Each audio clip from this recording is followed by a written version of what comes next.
So some people may ask me, why did you choose that title, the main title of the Beaten Track?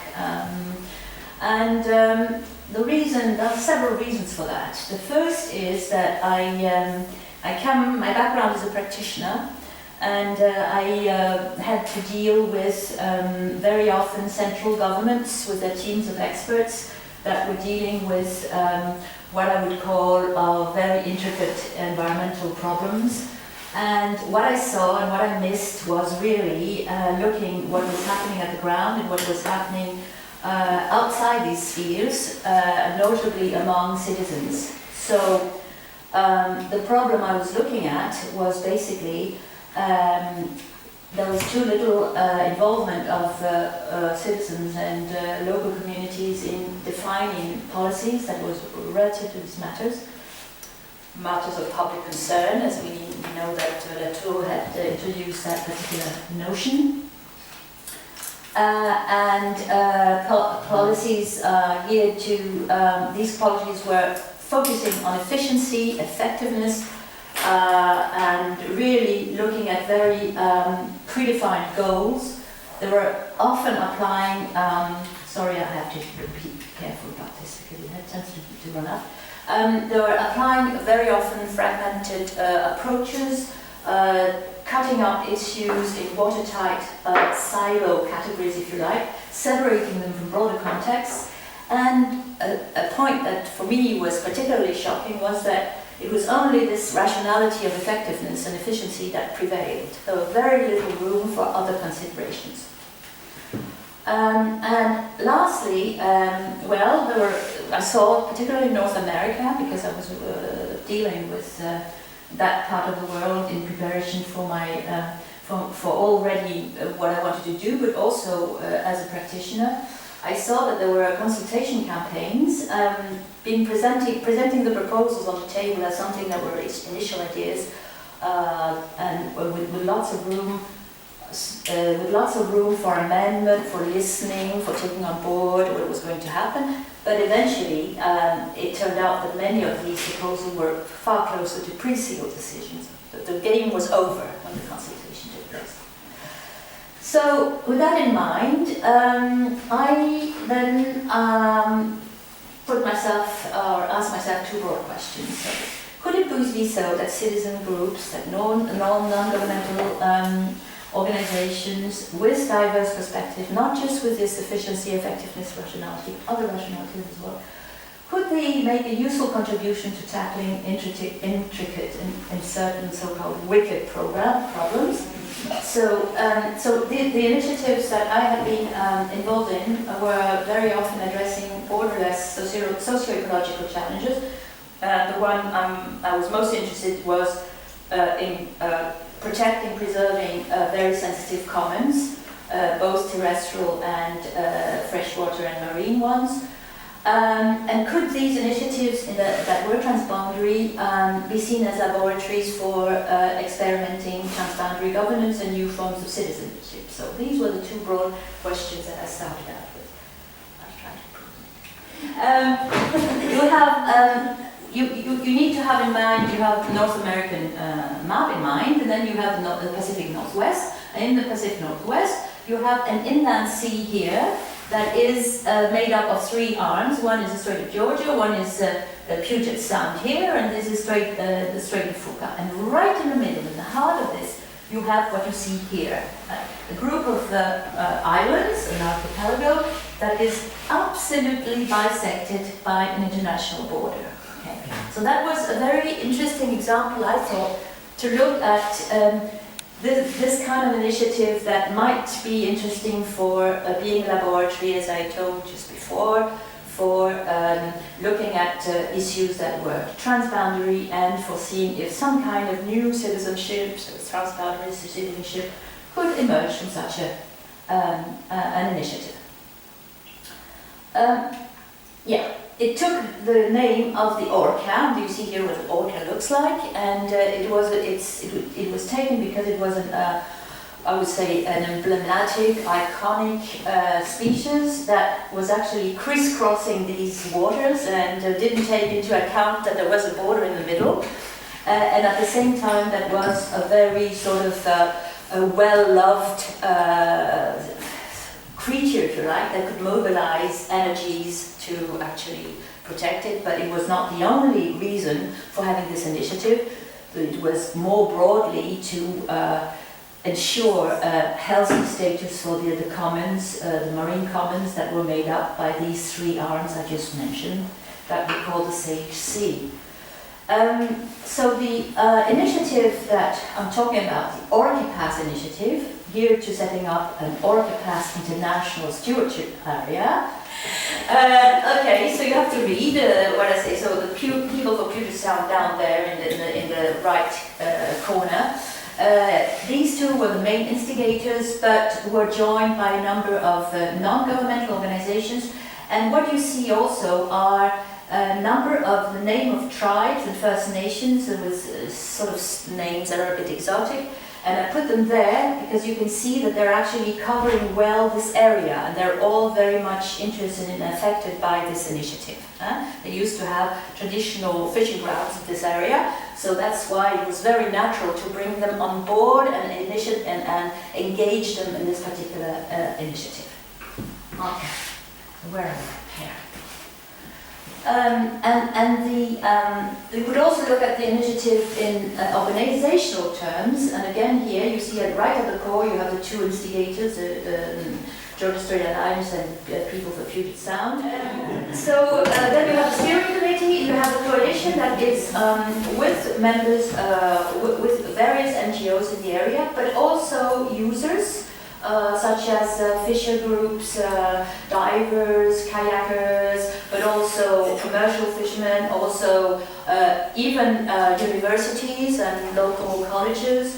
And these people together formed, were part of a listserv that was regularly and systematically let's say, informed about what was going on around the initiative, and could also take part in the more restricted meetings if they wished. But it's also a matter, remember, it's a matter of distance. Some of them were quite distant from each other, so already that time, and that's something I did not tell you, that it was started in 1999, so it was already in computer time. 1999, yeah? So you already had listservs, you already had computers, yeah, you already had all these facilities. So that means that the initiative actually benefited from these facilities also for communicating, which is important to keep in mind. So some people say, why so far from Europe? You could have seen many interesting cases in Europe, also for the transboundary part. And there I start.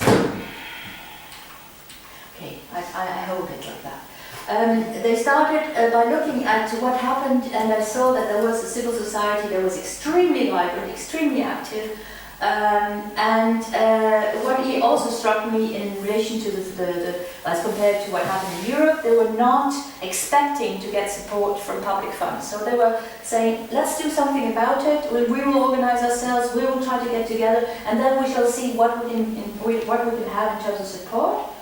But they did not say, well, here is the support, let's organize. Okay? So it was really something that was a commitment from the ground. That was the first point. The second, no, it's not more. Sorry, yes. The second point was, as we saw on the map, we saw that there was involvement of the tribes and First Nations, the Osage First Nations. And obviously there we were able, what was interesting is that we could see very different worldviews, very different knowledges that would be brought in presence to each other. So that was a way to probe this idea of, can a different rationality win ground through these initiatives, and how far can it go? That's the second question. Okay, let me go very gently to the next one. So I was looking for a theoretical, let's see, toolkit that would help me shed light on this case of the Orca Pass. And obviously, the whole field of democratic education, as it was at the time when I was, that was about 5 years ago, was a very prominent field here at the Institute, in the laboratory. There were lots of seminars, lots of things happening, hopefully still now, but that was a starting point of my interest. And I saw that education was being tackled from a very, very unconventional way, and that is bringing you back to the title, Off the Beaten Track. That is also the reason why I use this Off the Beaten Track, because it was off the beaten conventional track of looking at education.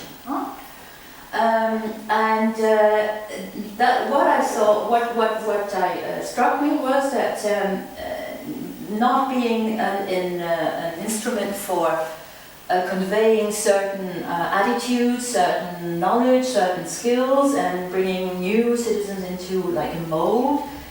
On the contrary, it looked at what could the census play as a role, actually to shape a little bit, to unsettle the existing order. And thanks to Jens Maskerlein and Martin Siemens as well, there was this notion of pedagogic subjects.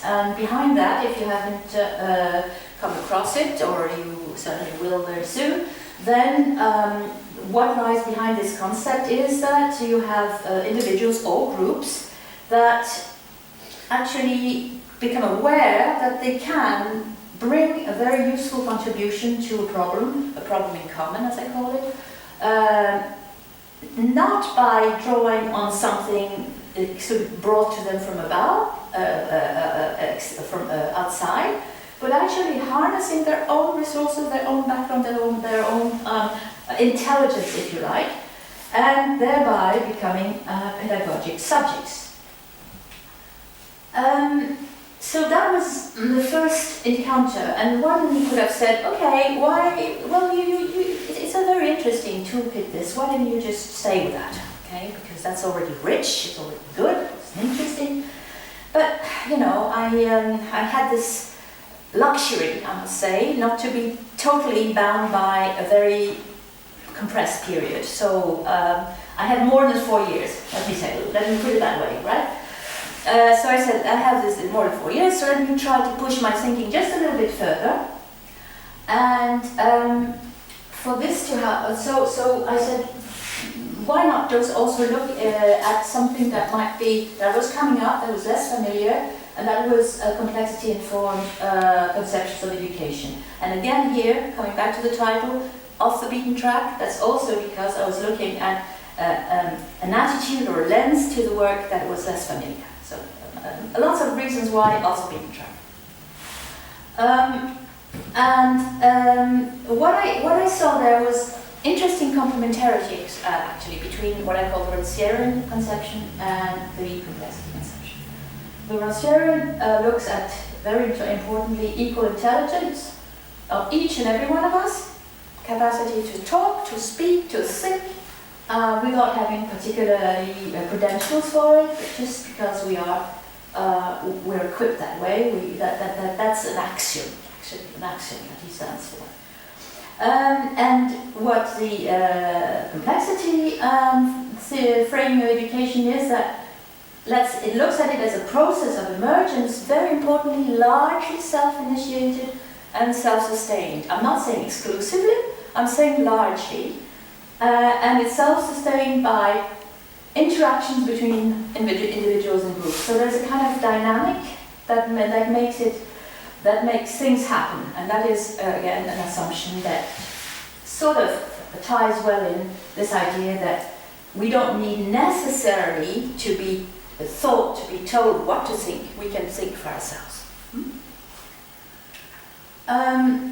So another thing that was clearly complementary or converging, if you like, was that both conceptions foreground critical moments in this process. The Rancière is pointing out at moments of interruption and pedagogic subjectivation when that happens, whilst the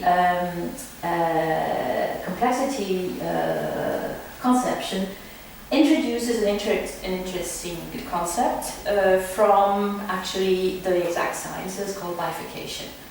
And for them, this is a critical moment where new things can occur that could not have happened if there was not some kind of flux or at a low level.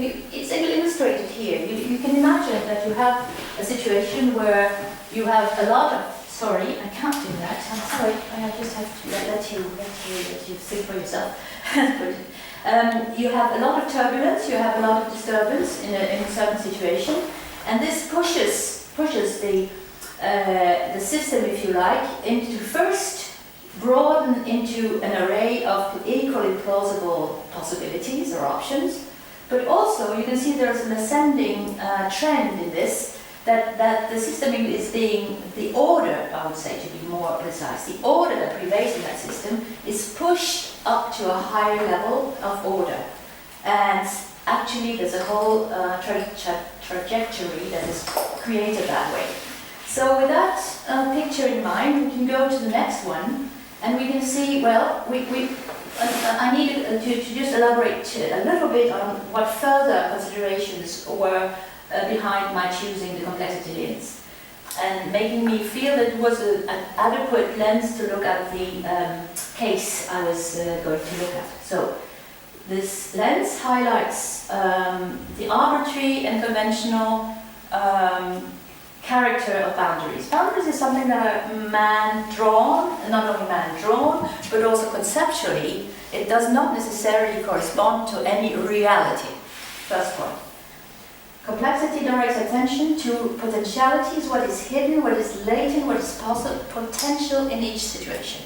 It's not just what we see, but also what may come out if the right conditions of possibility are present.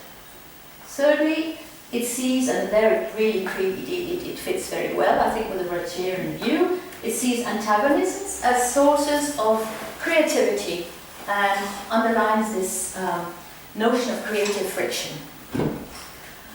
And lastly, which is very important for one of the questions we are addressing, it is that it sort of pushes a bit to the side this conventional, again, idea of causality, A causes B. I know why this happens because I can see the cause behind it, and it replaces the notion of causes by constraints, the notion of constraints.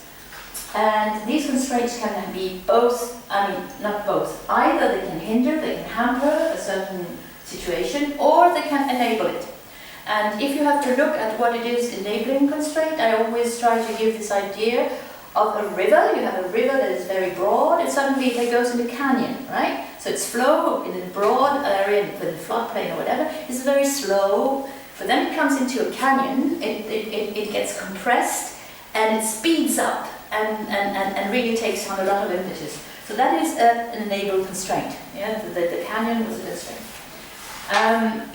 So next, on the basis of these two theoretical conceptions, if you like, I built a heuristic framework to explore the case. And this framework was based on 4 propositions. Okay. The first one was that radical novelty can be framed as an effect of democratic education, seen as a process,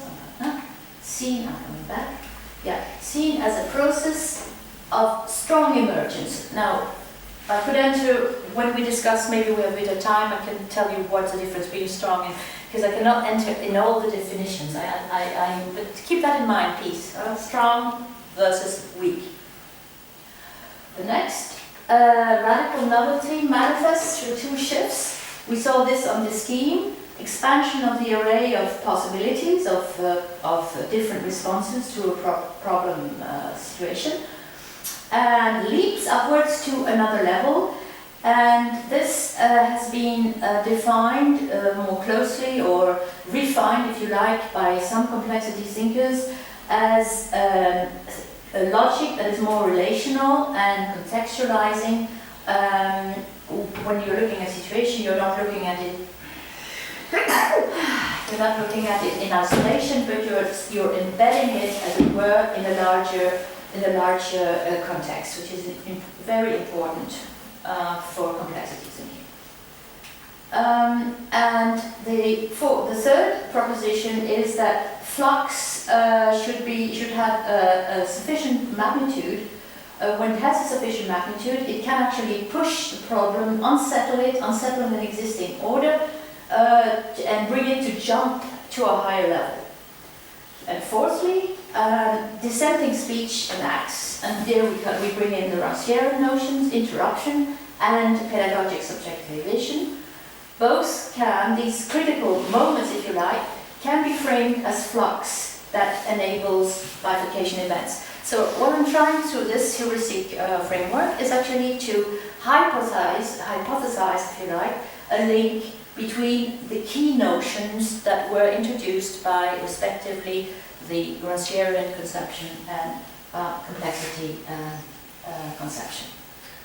So, there is a formulating the central research question. This cannot surprise you anymore, in the sense that it looks at did the OPI embody a space in which democratic education, revisited as a process of strong emergence, gave rise to radically novel ways of approaching governance of marine commons under the effect of co-salish, CES was co-salish, interruption and standing forward to bring distinctively different ways of addressing the issue at hand of governance of this inland sea.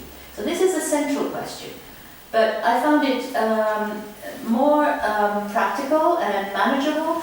Instead of taking this as a big mouthful, you can see there are many elements in this central question.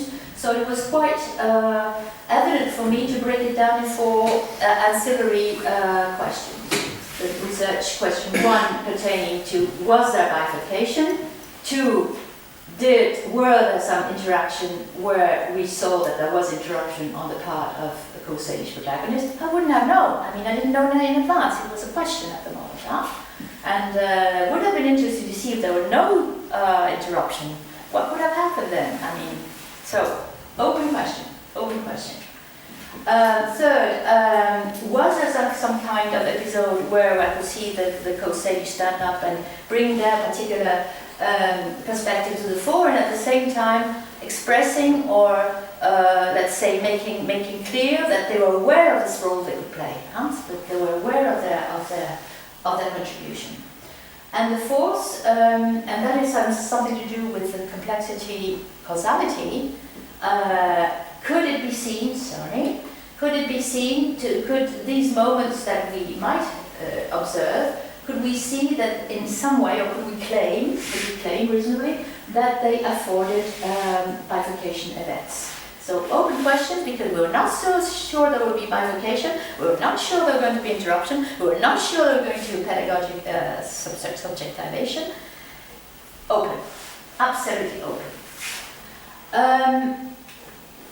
The research strategy was to, obviously it was a case that started in 1999, and we looked at 4 years. We looked at a period of 4 years that stretched from its beginning, from its preparation, its incubation, if you like.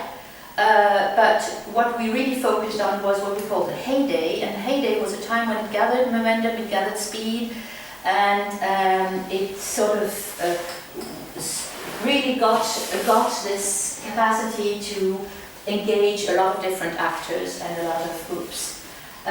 So that was, let's say, 3.5 years to be more precise. And so we looked at this period, but we also divided this period, and there comes the longitudinal gaze, into different phases where we wanted to see at different stages during these 4 years what happened. How did it emerge? What kind of fluxes were there at that time? And we combined the two gazes to get a richer temporal picture. We also applied two-level analysis. That is, that we actually looked at the macro level of the OPI initiative as a whole, as a macro actor, if you want. And we zoomed in also at the micro level of local interactions between the protagonists. And the protagonists, if you remember, were, of course the Coast Salish, but also the non-native organizations that took part in the OPI. And then one might ask, what kind of units of analysis did you have then? Now, we heard about these levels, we heard about the gate. Well, now it comes.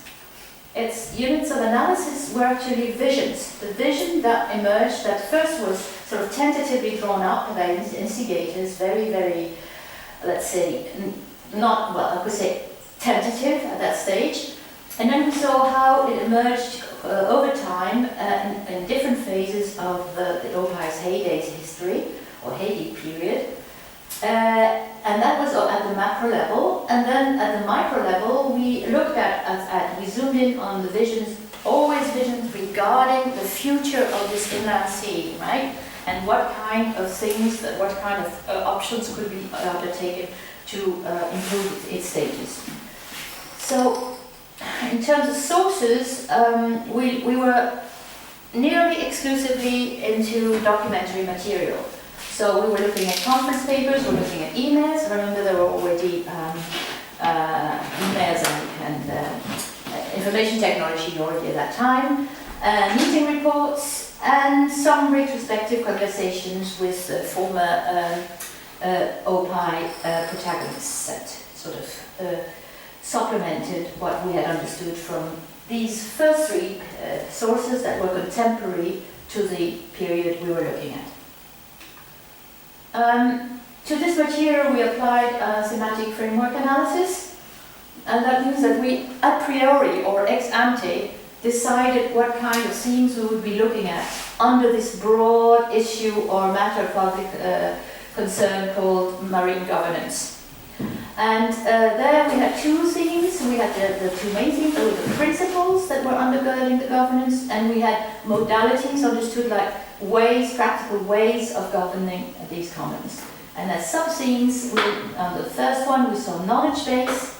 We were interested in finding out always the possible clash between Western informed rationality and knowledge base and what we call traditional ecological knowledge and wisdom that the indigenous actors have, and the role of ethics that would be interesting for us to look at, because again we were very inspired by, at that stage, by the whole discussion about slow science, about how you bring ethical values into science, even around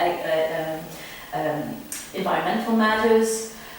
So we brought in ethics there, and also knowing that for indigenous people, ethics are an extremely important part of knowledge. They're actually inseparable from knowledge. And for the modalities, we were interested in the approach to marine conservation and the whole notion of marine protected area. Was it accepted? Was it not accepted? Was it critiqued? Governance regimes and practices. That was the let's say the tension between what should be made by non-governments and what should be made by governments, what should be made, what could be delegated to the local communities and the citizens. Were they actually included or involved at all, or was it seen as something desirable? So that was an important point.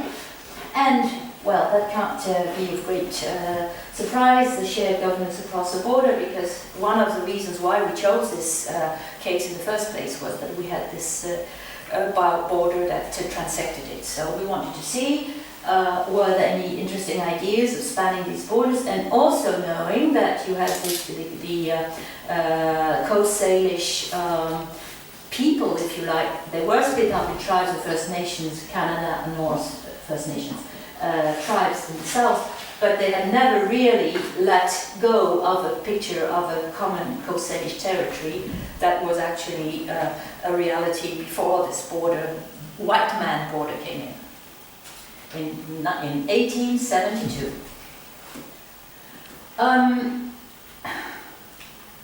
So, tentative replies to the questions, the first about the bifurcation, and there we take a very tentative but also pragmatic view of concluding, if I may call this a conclusion, is that we noted there was a trend over time where there was the way of thinking about ethics and shared governance. These two themes in particular did show a significant shift over time, and our supposition was that if the heyday conditions had continued, then we might have seen a threshold, bifurcation threshold crossed for these two sub-themes in particular.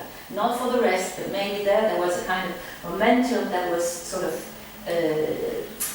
signaling itself, but conditions then had to prevented this from happening.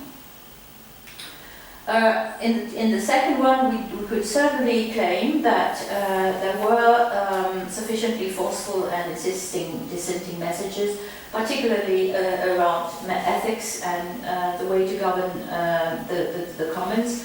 One particular point that was very polemic and controversial in the eyes of the indigenous peoples were actually the idea of no-go areas, that they would not be allowed to go in under any circumstances, that would not fish even for ceremonial reasons in areas that inside this archipelago that they considered their traditional fishing grounds. So there were really very forceful, very deep disagreement between that on that particular point. For the third one, we also saw that the Coast Salish did contribute in a very active way in ethics and governance regime and practices, trying to widen and renew the options that were on the table. But we also saw a knowledge base where they proposed different ways of framing this idea of marine protected areas, and broadened the whole concept, so it was not just looking at the international Orca Pass International Stewardship area in isolation, but looking at it as part of the wider Salish Sea, and indeed even the coast and hinterland behind it. So very broad perspective. And here are for research question 4, we could not stand up and say it was because there was this interruption, it was because there were these new ideas coming from the Coast Salish that we saw the shifts at the level of the overall vision at the OPI. But we could say, and this we're ready to contend, that the shifts that we saw at the macro level did correspond. I mean, we did see some of the points that were really forcefully stressed by the Coast Salish at the micro level. We did see some shift precisely around these things. So we cannot exclude that there was not some kind of correlation between the two, if I may use a quantitative word. So teasing out a tentative reply to the central research question, because the 4 questions, remember, were ancillary questions, okay? We can say, well, the vision that ultimately, at the time of the apex of the OPI's history, could not quite claim to upend altogether the logic that lay under or underpinned thinking about governance of marine commons with which the instigators started out. Could not say that. So one to say, well, that's very negative. So what's the point? But we could say there was significant headway about ethics and about shared governance. Ethics, we saw emerge over time the idea of intergenerational solidarity, interspecies solidarity. So we had to take care of the ocean, we had to take care of the orcas in a more integrated way, if you like. And we saw that for the shared governance, we saw, interestingly, over time, that there was a more and more pronounced way of we-ness, if you like, between the non-native, a we-ness across the border. So we were able to look at this situation, selling it to the outside world as a collective, we-oriented adventure, if you like, or experiment. And more generally, one could also say that the mere fact that the OPI promoted or acted a space that promoted the innovative concept of a transboundary marine protected area. At the time it was totally innovative, but even now, if you look around, there are not that many that are actually brought into even conceived. So they were front runners in that particular field. Unfortunately, after the heyday elapsed and the proposal for this marine protected area, transboundary marine protected area, was submitted to the governor of the state of Washington and the premier of British Columbia. There was some kind of, and one would obviously have to see what happened there, but there was a kind of collapse in the initiative, and it went into dormancy. So that was something that needs to be studied as a next stage, really. So key insights of relevance for theorizing education. Now I'm a bit more general. I could put democratic education in parallel parentheses, but because that was a particular angle from which we looked at education. But I think some conclusions here are of broader relevance, I think. And the first is that those that are currently at the fringes or excluded can act as educators. And of course, in this particular case, it was the indigenous peoples and non-humans, because very interestingly, for instance, we had one elder that pointed out that we should remember that marine creatures have taught us that we cannot live without them, we are depending on them. So there was those that are considered as non-voices were given a voice. Secondly, the value of mobilizing contrast perspectives. So again, trying to bring different rationalities together to not just to clash, that's not just the point, it's also to try somehow to look at a common, a shared problem, so they can maybe figure out some way to get out of the problem they're looking at. The escaping the tyranny of results. I think that's important when we're talking about education. What is very conventionally associated with education is an instrument for getting certain objectives, preset objectives achieved within a certain time frame. And there one could try to rethink of education as an open-ended process, so there's no constraining time limit. There may be hallmarks, there may be landmarks, but not something that says closure. Now it's over and you got this certificate and that's over.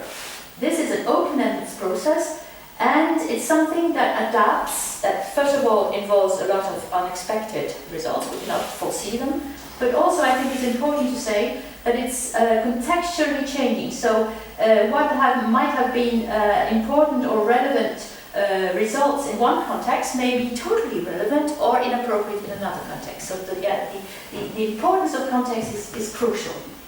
And through these new, let's say, changing outcomes, there is this process of enlarging the space of the possible, which is really central to education, I think.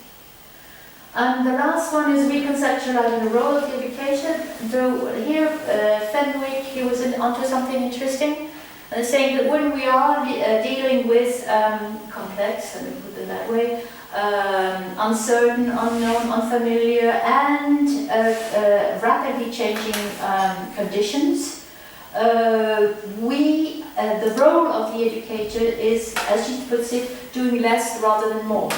And that does not necessarily mean doing nothing, but it means that a poignant, an energetic, targeted intervention may not be the thing that is the best for such conditions. Rather, well, we could see in the case of the Orca Pass, we did see that there were significant shifts over time in this initiative among the actors without any public pedagogue or somebody intervening. They were just among themselves, if you like. But having said that, one could say it did collapse after all.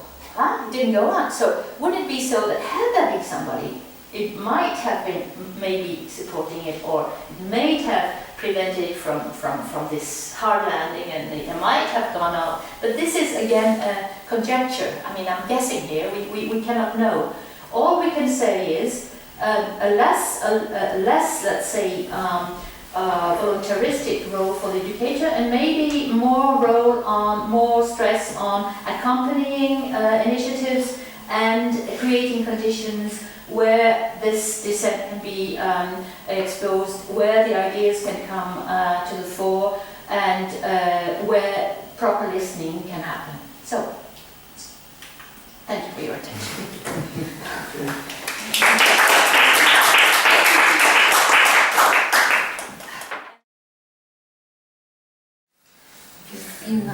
Very concrete, practical. Could you say something about, because now you have given a very general overview, could you say something about some practices of these Orca Pass?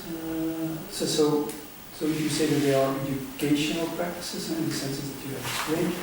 Could you give some very concrete examples? For example, now the local, how you call them, Indian people, indigenous communities, people who were involved and engaged in this. So, but the final thing was something like a convention about this management of this place, or what was the? Well, there was a proposal that was put on the table at the end of the exercise that I'm studying in 2003, more or less.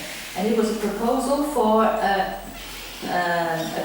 this area to be managed in a way that there was a distinction between various zones. Some would be more protected than others. Some would be only through regulation, that is through law. Others would be through management agreements with the locals. So there was a kind of compromise that was worked out. Now, what my critique was, what you find in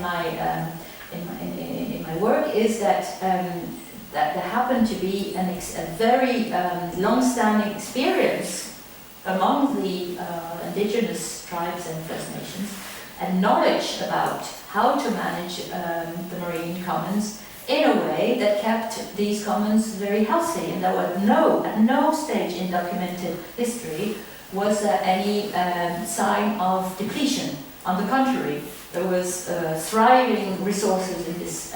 So there, one could say that was one of the, let us say, disappointing findings, if you like, in the research, is that there did not seem to be among the non-natives. Let me say, they paid lip service to these practicing. It's interesting, let's study them, let's see what happened and so forth. But they did not at any stage say, let's draw on them and let's put them into our proposal to see those are the way we actually practiced the protection or preservation of marine resources, fish resources basically. So there was a kind of lack, I don't like the word learning, as you may know. I'm trying all the time, I never use learn anywhere, and it's on purpose because I don't like this word. But for want of another one, I would say that there was a deficit of listening on the part of the non-native, or interest in incorporating these practices in the proposal. Yeah. And did you study yourself this practice of commoning that you were referring to? Sorry? So these practices of commoning that you were referring to? Well, I read quite a lot about them. If you see, there's quite a literature list that I looked at, but I was also, to some degree, I was out in reservations and on the spot and talked to some elders about it, and so. But again, these practices have more or less, they are remembered, they are documented because there have been research on them. But if you look at the commercial fishermen of the indigenous people that are commercial fishermen now, they are using modern ways of fishing, obviously, and they're using and applying a logic that is very close to this efficiency, economic efficiency logic. So on that particular point, there's a tension between what the elders wanted to achieve, reviving the practices, and what is actually done in reality, where they're competing with non-native fishermen to get the fish, basically. So this is a problem. This is a problem. And how to get through, how to preserve, or how to give a wider audience to these to these particular fishing practices, if you like, or that are very tied also to ethics and responsibility for what you have. You're responsible for having a healthy stock and so forth. The only way that I see for this happening is that in this area there's something called the Northwest Indian College. That is a college that is only for indigenous youngsters and youth, and where, interestingly, some of very old people, very elders that have somehow been able not to be, that have kept a frame of mind that is respectful of the resources and so forth, are teaching. They're part of the staff. They don't have credentials as teachers' college according to our criteria, but their qualification in itself is of being an elder. And they're there at this college. So those that come out of the college are supposed to have at least a first-hand encounter with what used to be a philosophy of governing marine commons. Yeah. What was it? You did not mention in your thesis, the name of that college. Did you refer to it? Because I don't remember. I may not have remembered. Well, what was the name of it? It's Northwest Indian College, and it's located in. I can tell you where it's located in Bellingham. Is that in the Canadian side? No, on the US side. On the US side, because that's the whole thing also. Sometimes, well, we can enter into lots of things there. But looking at the tribe situation and the Coast Irish population situation on each side of the border, you have on the north side a great disparity of the situation, the material situation between those on the north side, the Canadian side, and those on the southern side. And why is it so? One of the reasons is that they have a more settled relationship with the federal government, so they're not like the Canadian are still in a process of trying to sign treaties with the federal Canadian government. So there are litigation, there are controversies, the situation is still unclear, and that doesn't give them the same steady foot ground to assert themselves. Whilst on the southern side, they already had very clear treaties that give them a role as co-managers of fishing resources. So that gives them a better platform, if you like, to that both. And secondly, materially, on the southern side, you have this authorization or possibility for tribes to have casinos, and that is an important source of income, and they're using part of that income in an intelligent way. I would say it's judgmental, but like funding a college of that sort for educational purposes. I have one question. Can you please say what is, or how do you understand the pedagogic subject? And if possible, when did you identify pedagogic subject in your case? Okay. So pedagogic subject, and I have a specialist sitting here in the room, but what I understood with this concept was, you have an individual or a group, you can have both, that are part of a situation. There is a problem that needs to be solved. It actually comes from Rancière's book, the ignorant. Exactly. No, I had it in French, but it's called Rancière.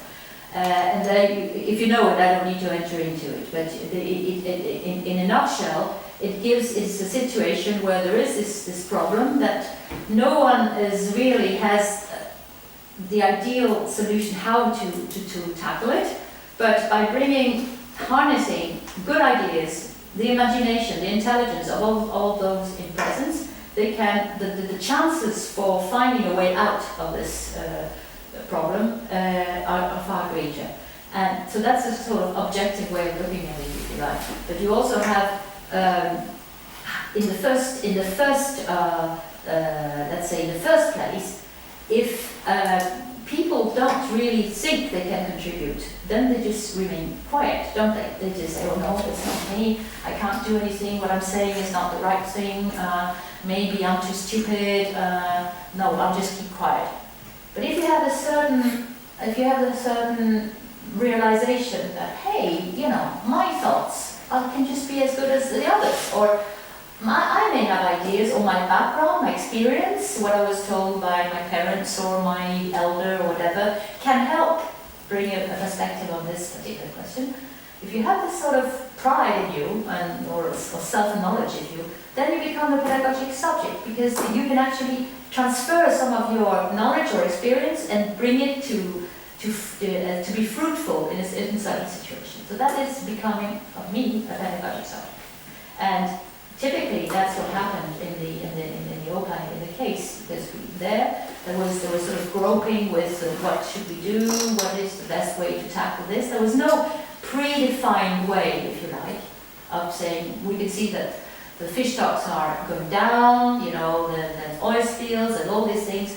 Can't we, around the table, let's get some ideas, and the elders played the game there, they were not just simply and obstructing, saying, we don't want to, we don't want to be part of this, we don't know, we're not interested, all we want to do is just blocking the thing. No, they were objecting, they're having critique, but they were also saying, listen, if we are part of it, these things can happen.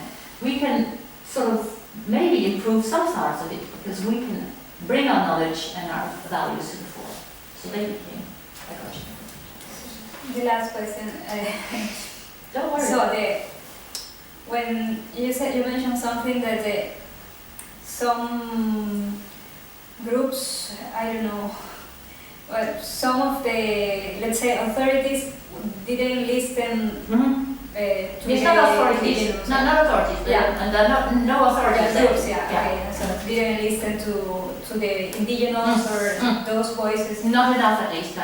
So it was not because they didn't have something to say, but because they say something but that was not listened. Just to be clear, right? That was what happened. Well, not listening at all is difficult. It's a bit too square to say, right? But they were exposed to these. They were exposed to these messages, right? Because there was direct face-to-face. I talked about electronic communication, but what I looked at in particular were, where people actually, like we're sitting here, huh?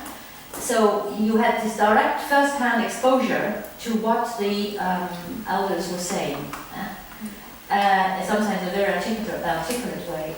And there you could say, yes, given that kind of message that came out, it might have been expected that, they would have taken more on board than they actually did. And that's a frustrating thing about a case, is that you look at something, but it's only when you're pretty far down the road you say, oh, it could be interesting to look at this as well, because that might, give an extra, shed an extra light on what happened. But you need to stop at some point, and you can take it up at another point.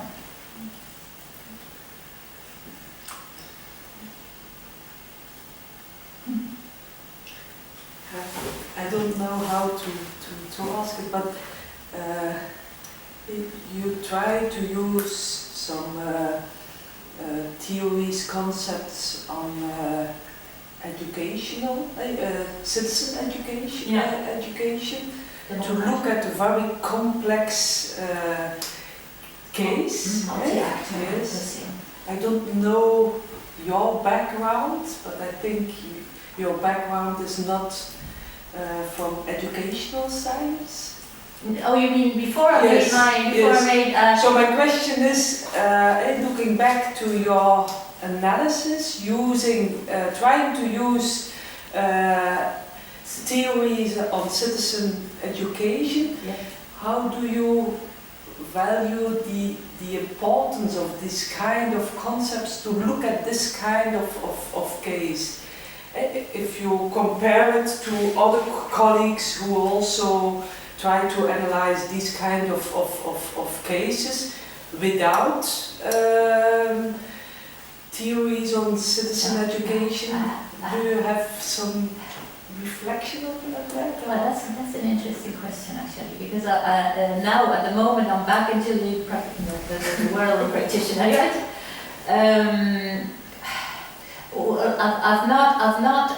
I've not compared my work with somebody who has the same background but who has tried another theoretical framework. I haven't done that. That would But be. you've read other cases. Of course I have. And well, not exactly the same case, right? But similar cases. And so your question is also why didn't I look at different other theories on that particular one? Why did I look at citizen theory rather than what would I have looked at?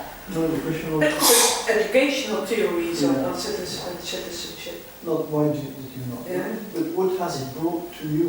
Yeah. What excellent dimension has it brought compared eventually Yeah. to others like What is the relevance of- multi-actor Yeah. really balanced approach? Well, the thing I found particularly striking for me was to look at this constructive role of the census, right? Because it's something that you tend to see as something when you're not into the theoretical kind of thinking, is that it's something to be avoided. It's something that is stopping things from happening. Well, this is precisely is because there are these different contrasts, very often contrasted views, that you could see, well, not only unsettle what is there, but you could also create space for other options. So this constructive way of looking at the census was one thing. The other thing, of course, that struck me, and that's why I chose Rancière, was this idea of this axiom of equal intelligence. And I mean, this is the absolutely core principle that is, I think, should be adopted by everyone. I think it's something very difficult to question. It's an axiom that is very difficult to question. How can you question that everyone has equal intelligence? I don't think you can. But for me, it was an articulate, something that was not articulate in my thinking until I met Rancière. Okay, and the fact that Rancière has then been interpreted and deriving from that thinking was a conceptual indication that really broke with some of this very we told you what to do sort of thing, or rely on others for solutions, is something that can be transferred also to the world of practice, and that is one of the things I would like to do in my work actually, to try to see how one can bring more citizen movements into decision making, for instance. That's one of the things based on this theoretical background I have. So I don't know if that answers your question, but that's how I understood it at least.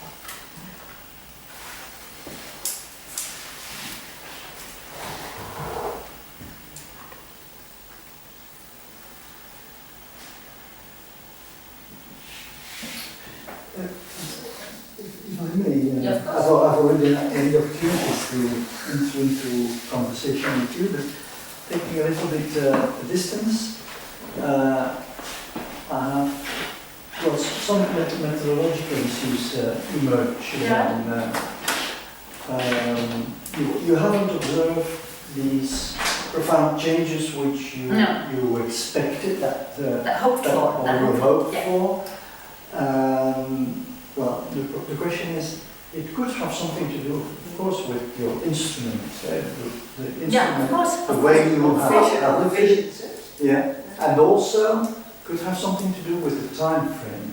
It was a rather short period, and if I look at changes taking place with regard to such matters of public concern, Absolutely, you would need, yeah. Because I remember I was in the jury of a PhD in Wageningen some years ago by Madeleine Mandelveld. Yeah, I think I've suggested it to you. She studied, it was about water management in the Netherlands and the social learning process which took place. And now, when I remember, she described actually not with your notions, but she described these moments of bifurcation. But it took like 20, 30 years before such a moment of bifurcation emerged.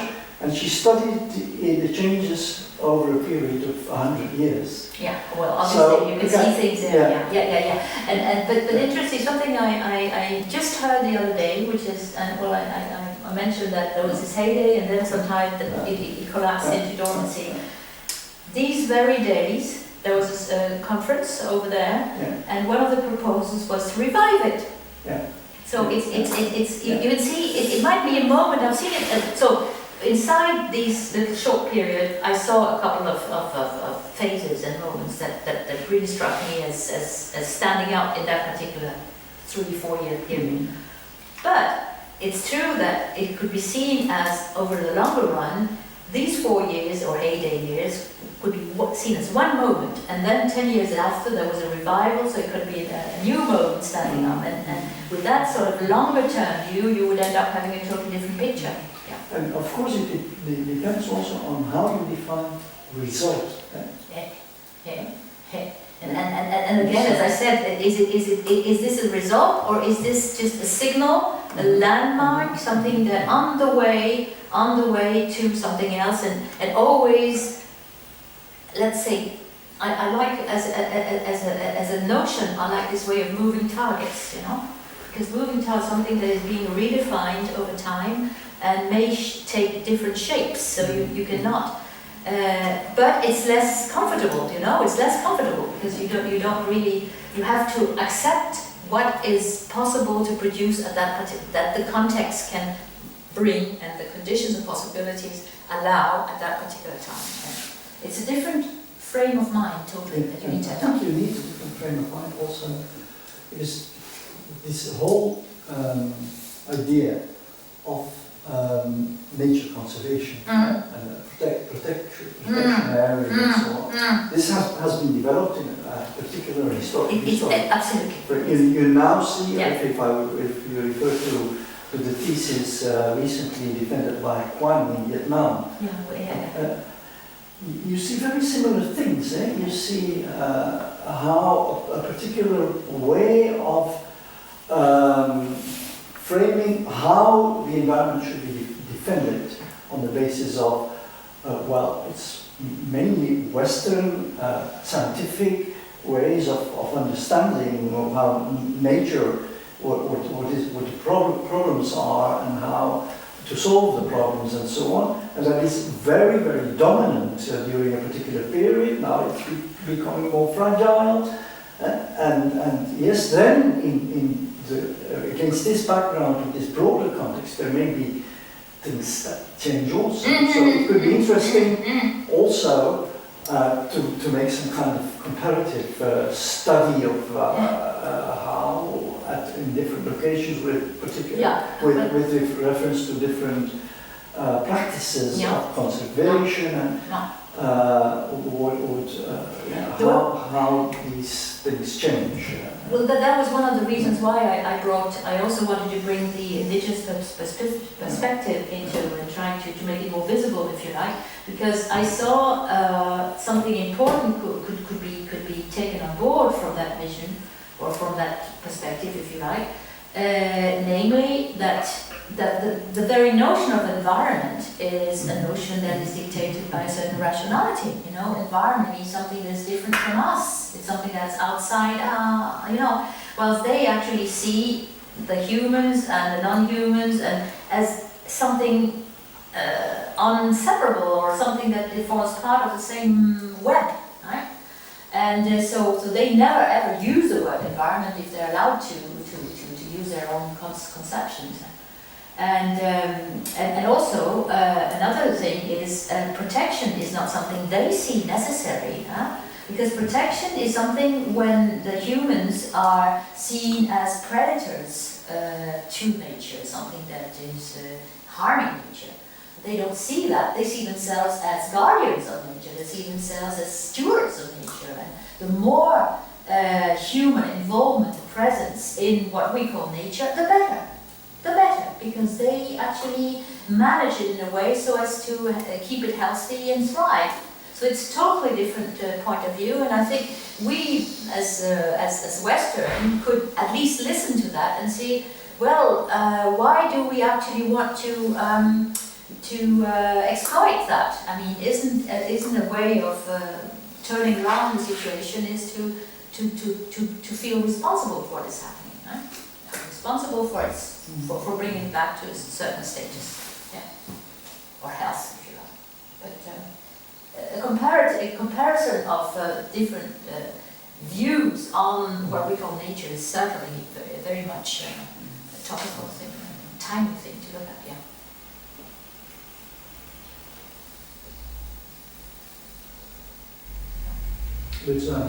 But if I may, you are now constructing the differences a bit in the way different groups conceive of nature conservation in a kind of binary way. Okay? You have the tribes and the First Nations on one hand, the Osage, and then the non-natives, yeah. natives who have a more like a modernist modernization view of solving the problem.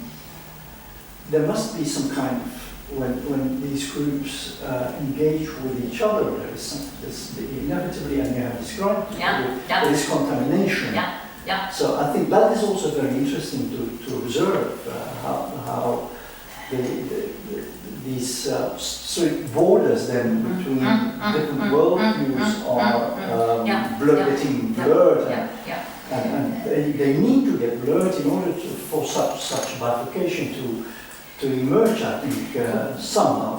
Well, it's true. If they remain isolated from each other, there was no one.